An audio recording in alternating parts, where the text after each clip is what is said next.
Hello everyone and welcome to a Genestealer Cult Codex review. I'm going to be doing a little bit of a what you need to know, and that's whether you are a new Genestealer Cult player, you're more of a veteran and want to find out some key information from the book before you get your hands on it, or if you're an oppressor of the cult and you want to know how to play against them on the tabletop. I'm going to be going through some of the key cults that I think are really interesting, some of the buffs and debuffs that I found in the book, how I find it at the moment. And that's all coming up in just a moment.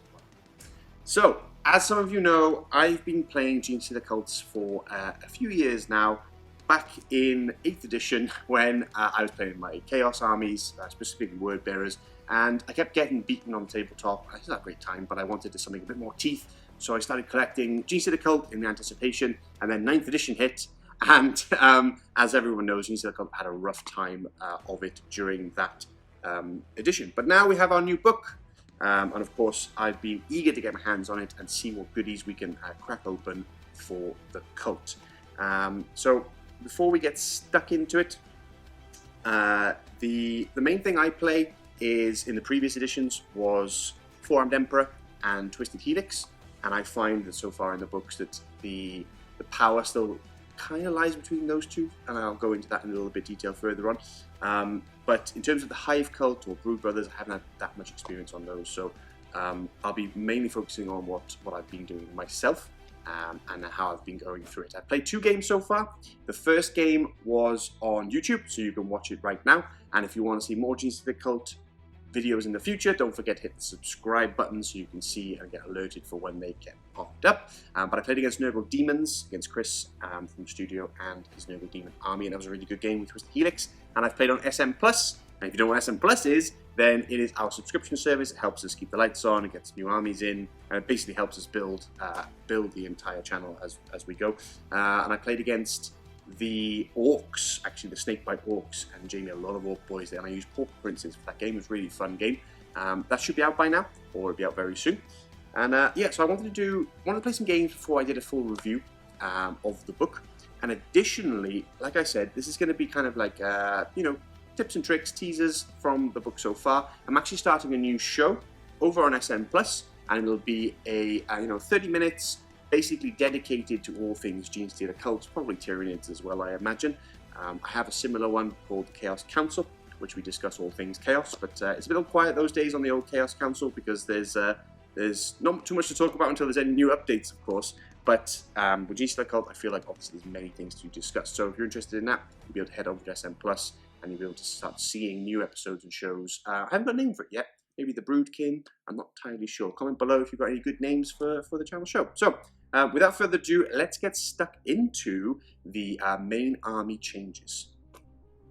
Alrighty, so a lot of changes so far for army-wide for the Genestealer Cult, which are some really, really key changes that you need to know if you're playing against Genestealer Cult or if you are a Genestealer Cult player that are really great for us, I think. Are really, really strong. And finally kind of basically pushed us up to the other factions of 9th edition that had their new books, kept back to that level, if that makes sense, topped us up to where we should be. So first and foremost, in terms of cult creeds, the whole army now gets the cult creeds. There is no more of the Genestealers not getting any cult creeds or vehicles or anything else.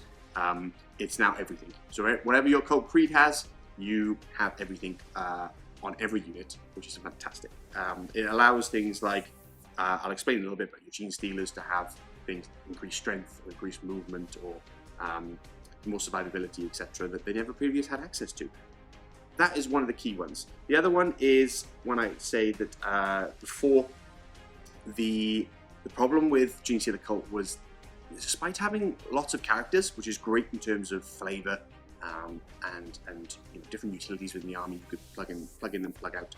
The problem was that they took up a lot of slots, either your elite slots, whether it was your Nexus, your Sanctus, Kelemorph, Clamavus, or it took up a lot of HQ slots, and you found that you had to kind of take multiple attachments, and it really ate up your CP, because obviously, don't forget, we used to have a lot of CP, and then with the advent of 9th edition, they got hit quite hard. So, with the new book, there is the Gene Sect, which is a rule that basically allows every HQ slot you have you get a free character slot. And that means that you could take a Patriarch, a Primus, and a Magus in your battalion, and then you get 3 character slots for free, which can be HQs, or it could be things like a Locus, or a Nexus, or a Biophagus, the Mad Dog. And that means then you have more units to fill in for your elites, which I think is absolutely fantastic. And that's really important to know. The other important element to know is the mechanics for the blips remain the same.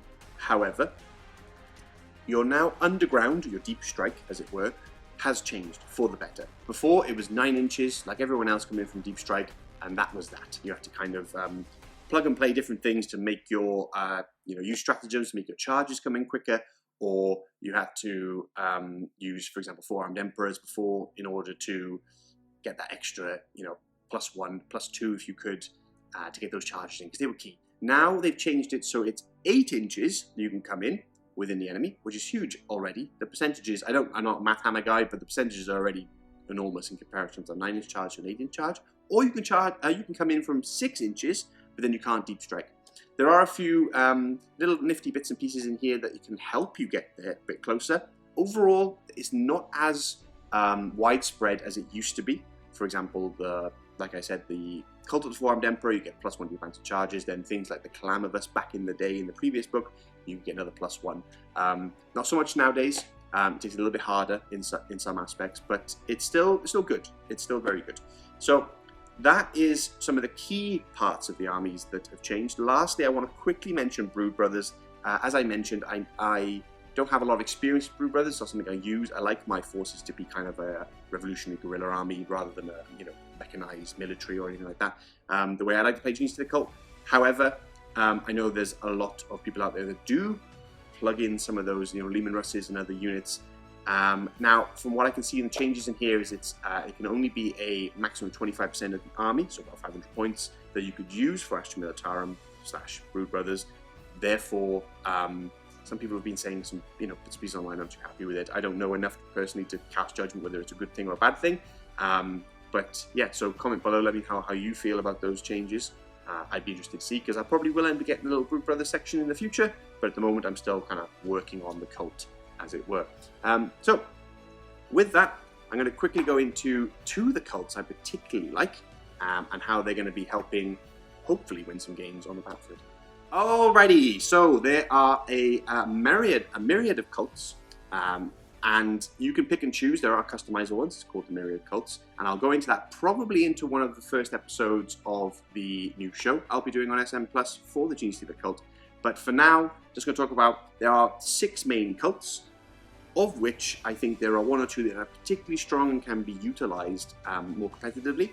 And they're all great, they're all thematic in their own ways, but some of them had a little bit of a debuff, a little bit of nerf, and then others have had, I think, a significant boost. And for example, Bladed Cog, they used to have a 6-up invulnerable save flat, and then on top of that, your characters, etc., would get, if they already had an invulnerable save, it would be increased by 1. Super strong, and it allowed for more durability for your characters, of course. That's gone. They now just have a flat 6-up invulnerable save, so it doesn't really synergize with things that already have an invulnerable save. It doesn't really benefit them in any way. Additionally, they used to be able to move and shoot heavy weapons without penalty. That is now no longer a thing. They can reroll 1 wound roll in the shooting phase, so like a mining laser in a neophyte squad, for example, and they add 3 inches to their ranged characters, which is nice. But I'm sure there's playability, and I'm sure veteran Bladed Cog players will say, no, I can do X, Y, and Z. Please let me know in the comments below, because I am genuinely interested to see how all the cults can play. But the way I read it is that it just didn't seem as potent as it was before. A lot of people used to run Bladed Cog, and now with that, it's mainly the move and shoot with heavy weapons, because you could really spam obviously the mining lanes, etc. back in the day. So that one's taking a bit of a nerf in my eyes. And then I will do honorable mention to the Cult of the Four-Armed Emperor. The changes there is from the +1 charge, which I used to really like, to now reroll charges. But they have some really interesting stratagems where you can, increase the costs for your enemy. They have a really good psychic power under mine. So honorable mention to those guys. I will be trying them out in the future as well. I'm pretty sure people will have some really good play with those going forward. Then there's obviously this Hive Cult, the shooting based, that hasn't really changed much in terms of their ability for output in terms of shooting rather than close combat, etc. Rustic Claw, being Rustic Claw. And then the two that I'm really interested in, I've always been a big Pauper Princes fan, but previously in the book they never really kind of came to me as a useful cult on the tabletop, but now I quite like them. So Devoted Zealots is their cult creed. Everything in your army is going to get +1 to hit if they charge, heroically intervened, or were charged, which is really strong. If you consider all of your acolytes, which you're using lots of, are going to be hitting on 2s, you consider your Aberrants are going to be hitting on 2s when they get into combat, that's crazy. Especially when they're strength 8 base with their weapons hitting on 2s, you're going to do a lot of damage. Additionally, combat attrition tests, they ignore any modifiers, so if you have big squads, they're always going to be rolling 1s, which will obviously help the survivability a lot. Just a nice little bonus on top, but that reroll hitting on 1s is really strong. I want to also mention the Xenoprophet Warlord trait. Now, Unquestioning Loyalty is obviously within all the units that have that available. This allows Unquestioning Loyalty to go automatically off and within units within 6 inches rather than 3. If you don't know what it is, essentially a character can pass off wounds that it fails after rolls onto unquestioningly loyal units. They're jumping in front of the weapons and so forth. So you could do something with, for example, with Patriarch, where you surround him with acolytes, surround him with neophytes, surround him with units that have unquestioning loyalty, and he could just tank everything in terms of combat, etc., because he can pass it off automatically with Xenoprophet. I think it's really, really strong. And now for my favourite, probably, in the book, and probably a lot of people's favourite watching so far that they've seen, is the Twisted Helix. Twisted Helix now has their cult creed, which increases the strength of every unit by 1. It increases the movement of every one in the unit by 1. And, as a little caveat, you cannot wound anything in the army on 1s and 2s. Obviously 1 is already a fail anyway, but basically the 2s to wound from battle cannon strength 8 or whatever it is that have it, has to be 3s. And I've already seen it when I play with Helix come into play. But more importantly, the +1 strength and movement is just so key because it affects everything in the army. For example, Bladed Cog, I mentioned the 6/7 vulnerable save, doesn't help the Genestealers. Or Pauper Princes hitting on 2s doesn't help them hitting on 2s anyway. Yes, you could say there's a -1, etc., but for most part, it doesn't affect them, or it doesn't affect the Patriarch or anyone with an invulnerable save from Bladed Cog, as an example. This affects everybody. Everyone gets +1 strength. Amazing. It means you're wounding Marines on 3s with your acolytes. It means you're strength 9 with your Aberrants, so you're wounding Knights on 3s. So it's more utility compared to whatever army you're up against. I think generally speaking, +1 strength is going to be really, really important for you in comparison, personally. Comment below if you feel any different, but I just think that the Twisted Helix in that capacity. I was playing Orcs recently, and I played with the Pauper Princes. This is no spoiler. They're toughness 5, which meant that I was wounding everything on 5s. I would have been wounding everything on 4s, or killing on 4s because of my high AP of a lot of my close combat weapons, with regards to, so I would have killed a lot more Orcs during that game if I had that strength 5. On top of that, there's some really good stuff to buff up, for example, your Patriarch, the Relic, Elixir of the Prime Specimen. If you have a Biophagus in your army, which usually will be a Twisted Helix, very thematic anyway, a very thematic choice, is that the Patriarch can take one of his enhancements. So you can give your Patriarch 5-up Feel No Pain. And if you have him, the Biophagus in your army, you can give them 2. So you can give him a 5-up Feel No Pain, for example, and 6 is exploding, or extra AP for his weapons. Which means that your Patriarch is strength 6, and he's got 5-up Feel No Pain, 4-up invulnerable save. He's starting to become a lot more survivable on the field, so it's really, really strong. Then you have, I will quickly mention the Monstrous Biohorror Stratagem, which is great for Aberrants. If you're running lots of Aberrants, then you're spending 1 CP and you're doubling the amount of basically morale damage you do, because every kill it counts as 2. And on top of that, you can Frenzy, which reduces the damage to 1, but you get an extra attack per Aberrant, which actually, if you, for example, cast Might from Beyond on them, which gives you +1 attack, it starts to really rack up in terms of you could really work through hordes. So it gives you that utility as well, which I really, really like. So that's the cults generally. Like I said, I'll go through more of them on the new show, and I'll go through the myriad cults and how you pick your own cult and what could work, etc. in future shows coming up. Next up, we're going to have a quick brief look at stratagems and pick up a couple of key ones that I think are quite interesting. Alrighty, here we go. Stratagem time. There are a lot of stratagems. You've actually got 4 pages full with various different ones. and I can't wait for the cards to arrive so I don't have to keep trying to remember in my head or hold the book and read out different ones that are coming. But a couple of key ones I want to pick out. There are obviously lots in here and lots of people want to discuss. But first and foremost, connected to the Aberrants I was just mentioning, incredible stratagem, 1 to 2 CP depending on the size of the unit, Monstrous Vigor. Basically gives you transhuman like the Marines have, but on your Aberrants, which means that you could get your Aberrants, if you enhance them with the Biophagus, to have, obviously toughness 5, they're now 3 wounds each. On top of that, you can give, they reduce damage by 1 as their natural ability, and now you can give them a 5 feel no pain using the Biophagus. So it's a little bit of a tax, but it's still great. It means they're even more survivable than they were before. On top of that, for this Monstrous Vigor, you can't wound them on a 1, 2, or 3. So if you get hit by some heavy hitters or elites from your opponent, next thing you know, 1 to 2 CP, he's not going anywhere. They're not going to chop up anything with those Aberrants because they're going to be so hard to take out. I think it's a really strong stratagem. And again, lends into Twisted Helix even more because you're going to be probably running multiple units of Aberrants if you want to go that way to support them. Next out, we're going to be looking at Legendary Demise. I think this is a really cool one. Essentially, the Kelemorph, we all know and love him, Mr. Shooter with his pistols. He's changed a little bit, and I'll probably go into him when we go into the units in a moment, but it pairs up nicely with a relic that he has, which I'll also speak about, called the Wormtooth Ammunition. But Legendary Demise is 2 CP, and if the Kelemorph is destroyed, you don't remove him yet, he can attack as if it was the shooting phase, and once you resolve attacks, then you remove it. But he basically gets for 2 CP a free round of shooting. And considering that the relic he can have can really pump out some damage, which I'll explain in a moment, then I think that's pretty strong. For 2 CP, as a nice little, farewell. Then lastly, on this page, we've got the Jesselt Consciousness. This is actually great. Use a stratagem in your psychic phase when a cult psycho model from your army manifests a blessing psychic power that instructs you to select a friendly unit.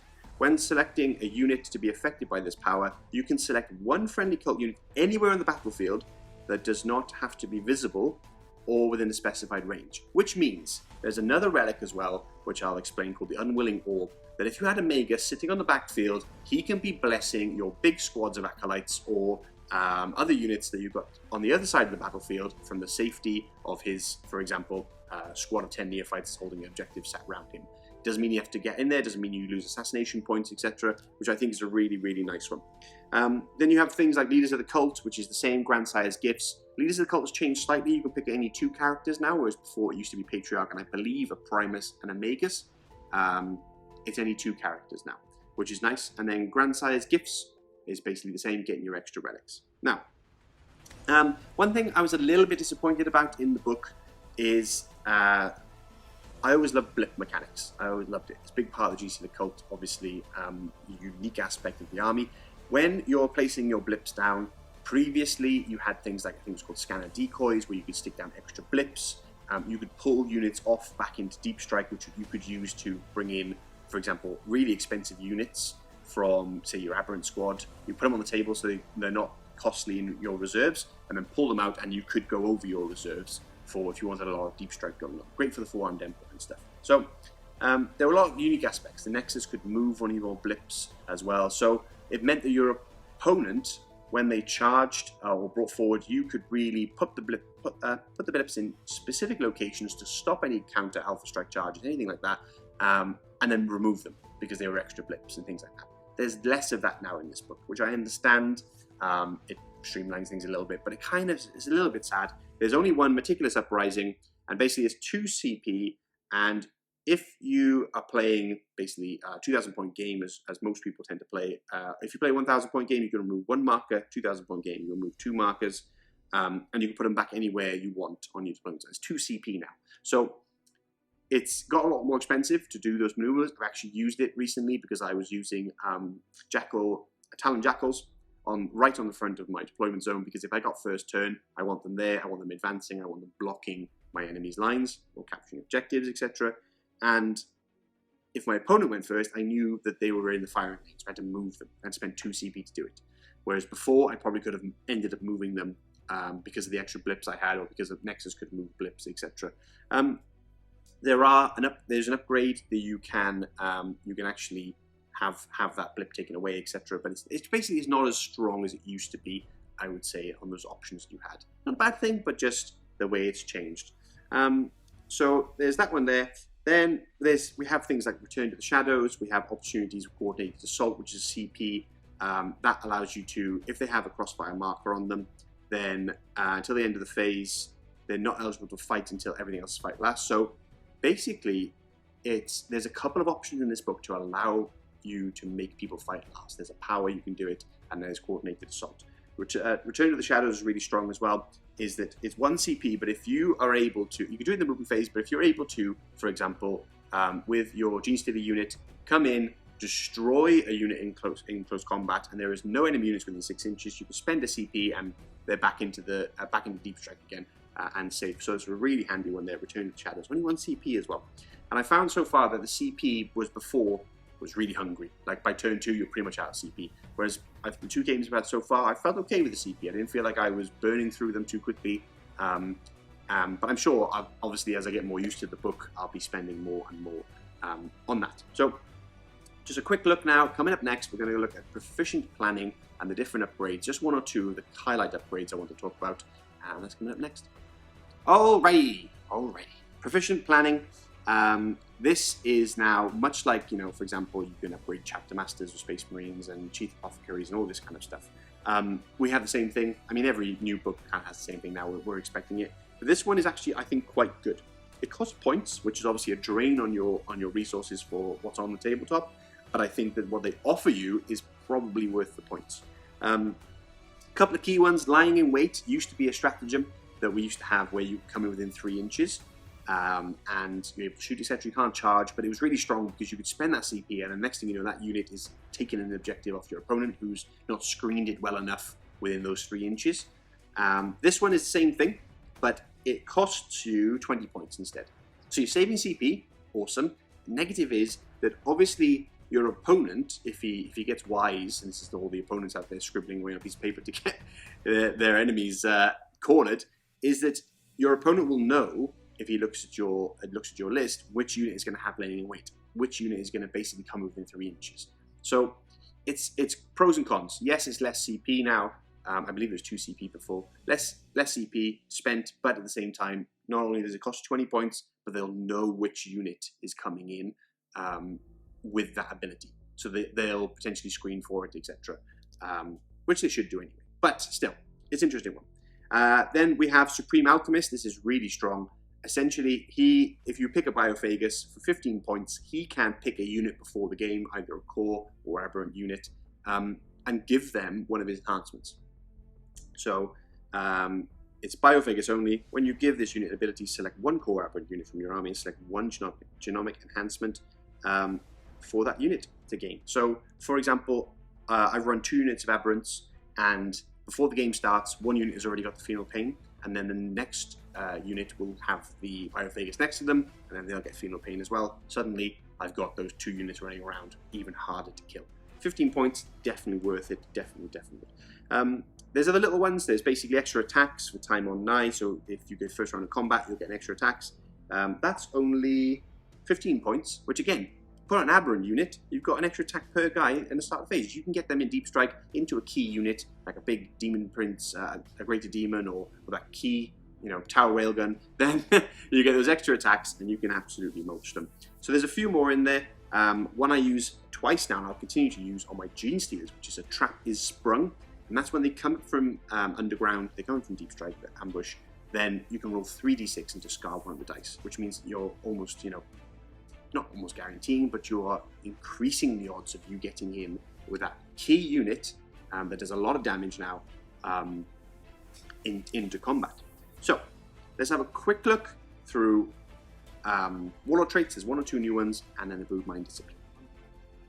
Rightio, Warlord Traits. I won't go through them all. They're pretty much very similar, but there is one I wanted to mention, and that's Prowling Adjutant, which I used recently in one of the games, which I think is quite handy.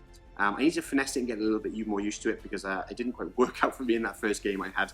But once per turn, this Warlord, if he's selected as a target of a charge before any rolls are made, and after firing Overwatch, you can make a 6-inch move. which I think is really strong, because your units, you don't, like a lot of them, you don't want in combat, because a lot of them, like your Magus, etc., won't survive. But your Patriarch, for example, if you want to be cunning with him, and someone gets a charge off, you want to bait him a little bit, come in for the charge, next thing you know, you're 6 inches back, and he's probably not going to get that charge off, or it's a ridiculous charge, which is quite interesting there for a Warlord trait. I think I've used it before, and I'll probably try and use it again and see how I can work with it. Other Warlord traits, a lot of them are pretty much the same you saw in the previous book. There's not too much to them. So, Broodmind Discipline, I think generally has taken a bit of a knock. It's been nerfed, which is a little bit of a shame, because I didn't feel like that other than that one that could take over something, and you could buff the leadership up with the Patriarch to make it almost like you can't win. I understand those things need to be fixed, but mind control, that was. The ones now, I just felt there's some nice bits in there, but generally speaking, I felt that they gave a bit of a nerf. Like Might from Beyond was a really strong power. It gave you +1 strength and +1 attack. And to go back to the cult stuff, one of the things with the cults that I felt was a little bit unbalanced was that I always feel like each cult should have something that makes you want to take them, to make you go, oh wow. But now, what you don't want is a new book to come out and everyone gravitate towards Twisted Helix, for example. This is the best. Naturally, there's always an element of that, but for me, for example, the +1 strength was really, really strong. It's probably one of the most stronger things for Twisted Helix, because it's so usable against so many different opponents with that strength 5 for your acolytes, etc. Now, other cults used to have abilities where they could get +1 strength, so they could negate the Twisted Helix benefits and get their own benefits on top. Another example, obviously, Bladed Cog or Four-Armed Emperor. You could use in the day the relic, the Cult of the Icon Ascendant. That would give you +1 strength, and then on top of that, Might from Beyond gave you +1 strength. So next thing you know, the key units that you want in combat are strength 5, are doing the work you wanted them to do, like a Twisted Helix unit could do. Now, not so much. Not that I could find anything in here that allows you to get bonuses of strength. The Might from Beyond now just gives you +1 attack. Still great power. It's only warp charge value of 6, it's within 18 inches, and you get an extra attack. So next thing you know, your Genestealers are on 5 attacks each, or your Aberrants are on 3 attacks apiece with their massive hammers of AP2 damage through.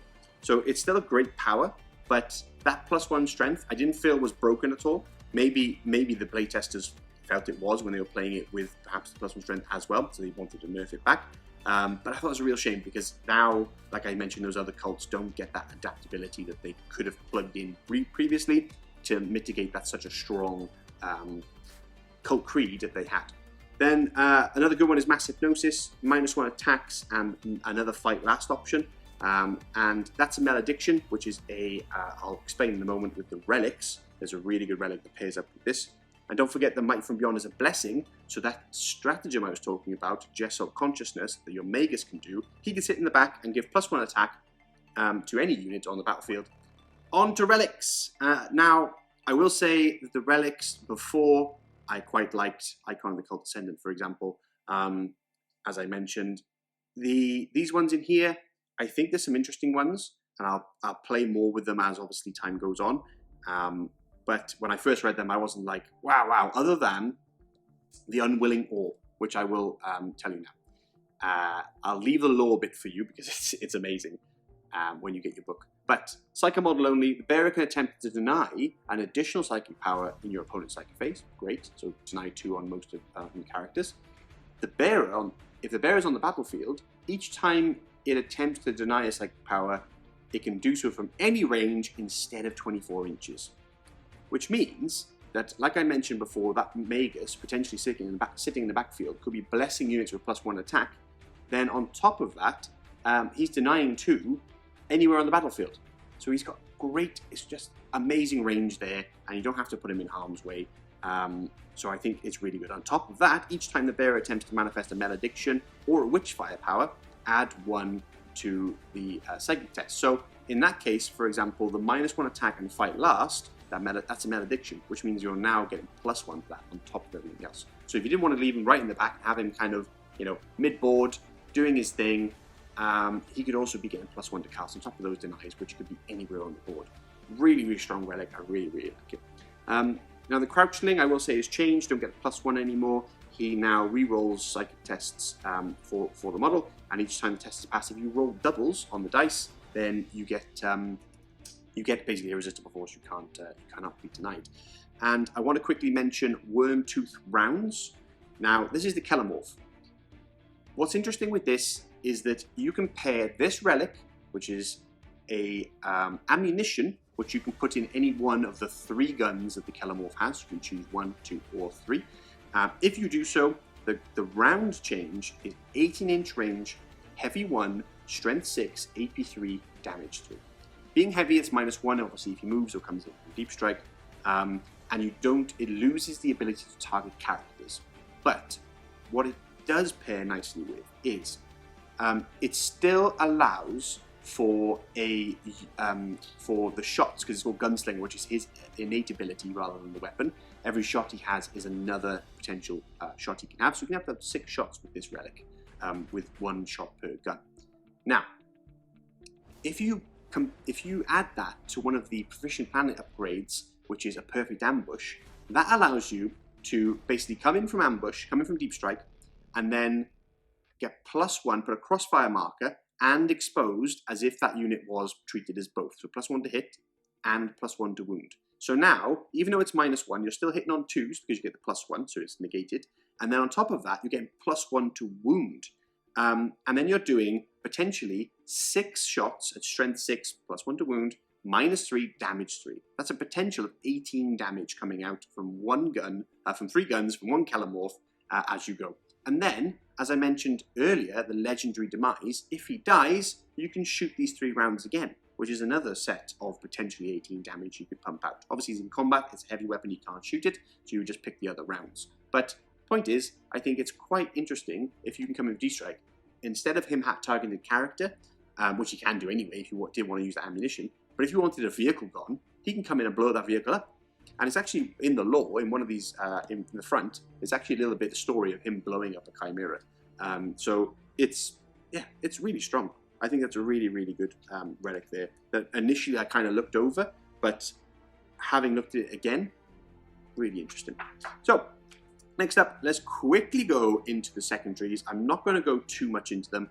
Unfortunately, I am not a fan of any of them. I will be going over in detail, however, in the new show for the Genestealer cult. I'm going to break each one down and why I don't think they're actually very good. The one that seems okay is Brood Swarm, and I used that in the first game, which you can watch, get Nurgle Demons versus Genestealer cult, and I actually got quite a few points from that. I think it was about 8 to 10 points. I'm not entirely sure. But it was interesting nonetheless. That's the most viable one. The other two for me, Sabotage, Critical Location, and Ambush, I just can't see being utilized in most games you play against your opponents. The Brood Swarm, potentially, if you're running a lot of bodies like we tend to do. So with that, let's lastly go into the couple of key units that have made some changes I find quite interesting, and then we'll wrap it up. Before I get stuck into the next topic, I want to mention 2 key aspects. Firstly, Crossfire, which is the new mechanic for shooting for the cult, which will hopefully improve our shooting capabilities on the battlefield. In the 2 games I've used mostly combat-orientated armies. I will be trying more shooting-orientated in the future, of course. But Crossfire essentially is the ability to get +1 to hit if you have 5 hits on a unit from your unit to the enemy unit, or if you have a damage more than 1 weapon. As long as one of them hits, then you get a crossfire marker. Then other units get +1 to hit against them. Really strong, means a lot of stuff can now take on 3s instead of 4s. And then additionally, if you can get units behind the enemy unit and have a line drawn between your units and the enemy in the center that breaks across the model's bases, they get exposed, which means you're firing from all angles and they get +1 to wound on top of that. Really strong. I've just got to try and figure out a way to try and make it work, because it's difficult when you have. I don't typically have neophytes dropping down behind enemy units and enemy lines, because I tend to have the Deep Strike coming in for my close combat stuff. Anyway, I'll try it in the future. More Crossfire, but it seems really good, at least on paper. Another big aspect of the survivability of the cult comes from our new cult icons. I genuinely miss the reroll ones for the Acolytes. It was always really handy on the icons, even though I forgot it sometimes. But I really like the new mechanic, which is Summon the Cult. They're 20 points, don't matter for Neophytes or Acolytes, etc. They're 20 points for the cult icons, but you get your points back anyway. And what happens is, in the command phase, you can summon the cult, which means if you've lost any in your units in the previous turn, you roll the d6, is d3 for acolytes, is d6 for neophytes. You can't get max beyond 6 or beyond 3 to your respective units, but you get those models back. You can't exceed the model count, but if you had 10 neophytes, you lost 3, you can bring 3 back for free. It just increases the survivability so much for us, and I think it's a really nice thematic rule that the guys have put into this new codex that really helps us with our survivability. And I think going forward, more people might see icons getting involved. Maybe on the ultra competitive, maybe they want to scrape and save every point they can, but I just think that the icons are a really good aspect. So that's that. Let's get on to the next one. Alrighty, lastly, I just want to point out a few units that I think are interesting now or have made some changes. I'm going to start with my favorite, the Patriarch. I'm a little bit saddened, guys. Now, I've been talking to some people about it, and they are generally happy with the Patriarch. I think him losing the strength down to strength 5, it just felt like disrespectful to the Patriarch. He's meant to be a god amongst the entire cult of billions, potentially. And he's only strength 5. He only wounded a normal orc on a 4. I know he's rerolling wounds, but come on. You know, he's meant to be your prime predatory elite #1 HQ, and he's only strength 5. You can make him strength 6 with Twisted Helix, of course, but in the previous book, you could really ramp him up. You can get an extra attacks. I think it was up to 8 attacks, strength 8, strength 9, something like that. He was a combat monster. But saying that, he has had some lovely buffs. That being said, 4+ invulnerable save is really nice now, and obviously he has 2 powers instead of the previous 1. So that alone, very strong, makes him a little bit more survivable. However, he also lost his fearless bubble, which I think is another huge blow, because he is their god. And if they were in front of him, they're not going to run away, they're not going to go anywhere. He is their literal representation of the Star Children. So why did they remove that? I don't quite know. And he doesn't obviously give plus any benefits to Genestealers anymore because they're already hitting on 2s as it is. So yeah, a little bit of a debuffs there. I'm mostly sad that the relics, etc., and the Warlord Traits you give him could really make him a combat beast. I don't feel like he's like that way anymore. I could be wrong. Comment below, let me know how you feel. But yeah, I just felt like he lacks the oomph that he once had.